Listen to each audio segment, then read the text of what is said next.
Hi, Jenny Rosengren from crazyherbgirl.com and myperfectionhealing.org. Today I'm going to share another book with you that has been just a fascinating book to have.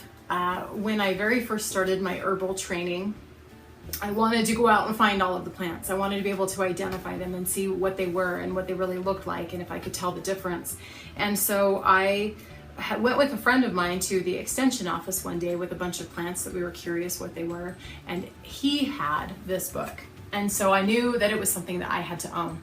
So it's called The Weeds of the West, and it doesn't even have an author, but I believe you can buy it on Amazon. Yeah, it just says Weeds of the West, the Western Society of Weed Science.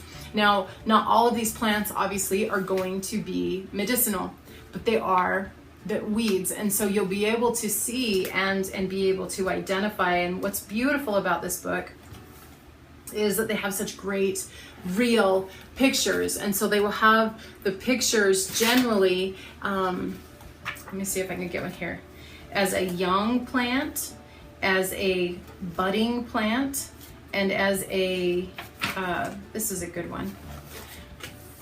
So see with this one, you see it as what a young plant looks like.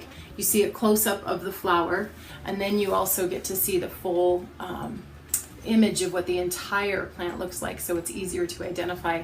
And then it gives you a little bit of information. It's not an exhaustive manual. It's really to help you identify and be able to know what these different weeds are, whether or not they're helpful. Sometimes it does tell you whether or not they're edible. And it's actually a really quite a pretty book. And what I loved about this is I got this book, and at the time my son, who's now 11, he was 6, and he loved going outside, and he'd come back and go, "Mom, I found this, I found this, I found this," and he was out identifying plants himself.